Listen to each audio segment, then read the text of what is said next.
Today we're taking a look at a reissue of a US Navy dive watch from World War II. It was actually produced by brands like Hamilton and Elgin. It was basically a watch born out of necessity. They used the field watch and essentially attached the canteen over its crown to make it more water resistant.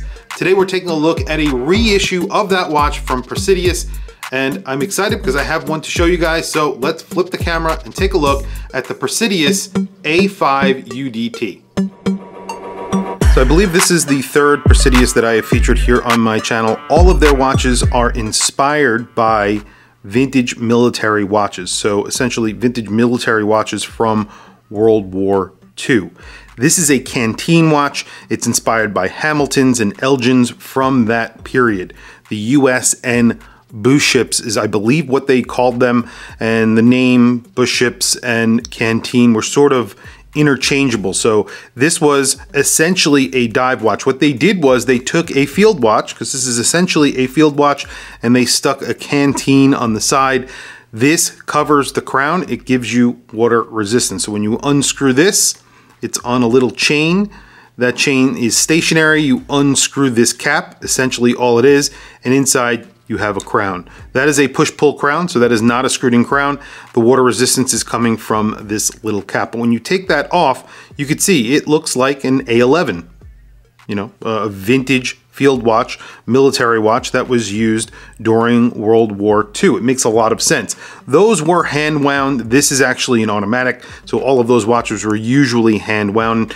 This is a obviously modern reinterpretation of that watch, and that's why this one is automatic. It says the name of the brand right below the 12 o'clock index. It's sort of embossed into the dial, and then above the 6 o'clock it just says UDT. Well, actually A5 UDT. That's the name of this watch.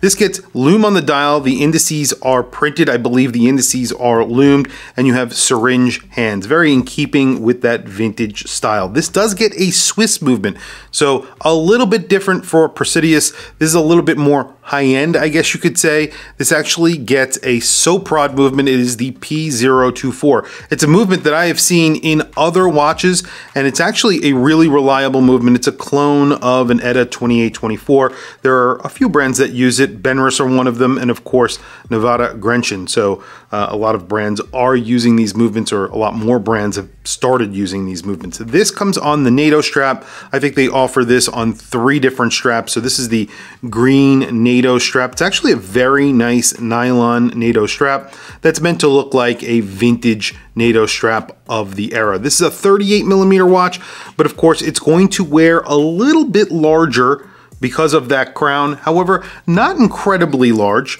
You would think it would wear a lot more, but there's really no crown guards or anything like that on here, so it doesn't wear incredibly large. You also get a boxed sapphire crystal that gets really nice AR coating. I'm going to do measurements from the case. So basically it's a 38mm watch, 37.5, but I think it wears like a 38 or a 39mm watch. You have this crown, which is huge, and that is because obviously it is a canteen. So 8.9mm. It's obviously a design element of this watch, very functional design element of the watch. So you're actually getting your water resistance from that crown. It does get 200 meters of water resistance. So essentially you do have a screwed-in crown and a screwed-in case back. So you have that screwed-in canteen rather than a crown. Lug to lug on here is around 45mm, so just a little bit over 45mm. It is on the thicker side with that NATO strap. However, at the case, it's really not that bad at 12.4, but if you're including that NATO strap, you're talking around 15mm.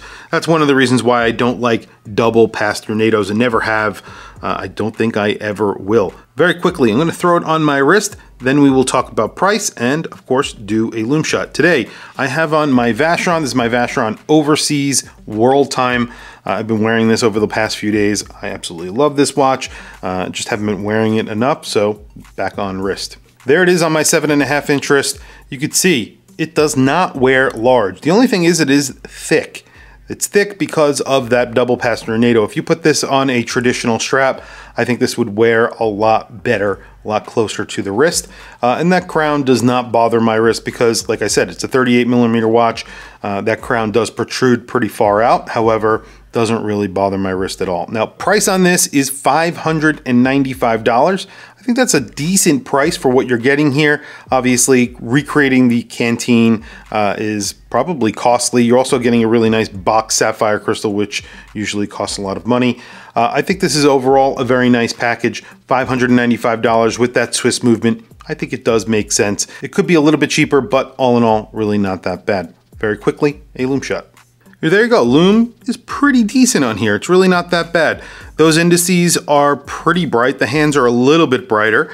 I'd like to see a little bit more lume on the indices. It does fade kind of quickly, but it's hanging on right now. It'll hang on for a little while and then shortly fade. But other than that, I think the lume looks pretty good and those hands are actually pretty bright. Tell me what you guys think down in the comments below. What do you think of this watch? What do you think of Presidius? They do a lot of reissues of watches that were from World War II, and they put some stories behind them and cool stuff like that. Obviously, they're sort of unsanctioned, so those models that they are coming out with aren't official reissues. They're sort of homages to the original watches from World War II, which you know, you have to be okay with. I think this looks cool. This was made by a few different brands, Hamilton being one of them, Elgin, and a few others. Some of them had sterile dials, some of them had the brand names on there, some of them had the actual military spec name on there, that BU ship's name. So pretty cool. Tell me what you think down in the comments below. Please also don't forget to like, subscribe, hit that bell icon. It's super helpful for the channel and I very much appreciate it. Anyway, guys, thank you for logging on. I'll catch you in the next video.